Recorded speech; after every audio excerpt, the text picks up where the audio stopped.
Now I want you to notice something.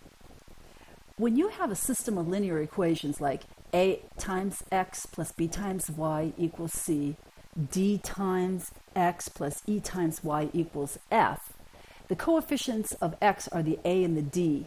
The coefficients multiplying the y's are the b and the e, and the constant number coefficients that have no variables are on the other side of the equal sign. They are c and f.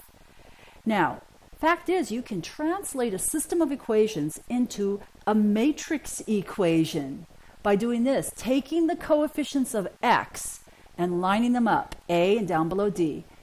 The coefficients of y are in the second column, b down below e. So you see we have the coefficients of x's in the first column, the coefficients of y in the second column of this first matrix. This matrix has a name. It's called the coefficient matrix, of course, because it has the coefficients of the x's and y's. Then multiply that coefficient matrix times the variable matrix x down below y. Our variables are x and y in these two in this system of equations. So yeah, x down below y. That's our variable matrix. If we multiply those two matrices together by distributing across the top row, down the column, all that garbage, we are going to end up with the constant matrix, C, and down below F. That's just a list of the constants. So coefficient matrix times variable matrix equals constant matrix. That is the matrix equation equivalent of that system of two equations above.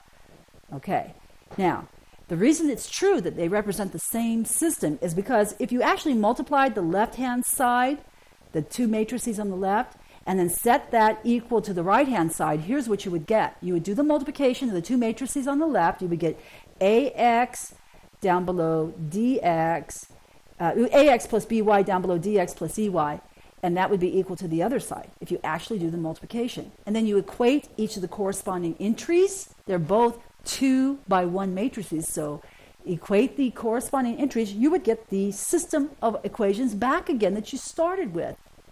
So that means that they're equivalent to each other, because when I simplify and equate the corresponding entries, we actually get the system of equations that we started with. Okay, moral of that story is that you can take a system of linear equations and you can translate them into a matrix equation that has a coefficient matrix times the variable matrix equals the constant matrix. Let's do an example. Here's a system of equations. Negative 3x plus 5y equals 2. X minus y equals 1/2. That is just a system of linear equations. That is equivalent to its matrix equation version, which is the coefficients of the x's next to the coefficients of the y's for the coefficient matrix, we call that A, times the variables x down below y, that's our variable matrix x, equals the C matrix, which is the constant matrix 2 down below 1/2. So we have A, capital A, because it's a matrix, times capital X equals capital C. Once again, the capital A we call the coefficient matrix for the system, times capital X we call the variable matrix, equals capital C, which we call the constant matrix. And that is an example of translating a system of equations into a single matrix equation.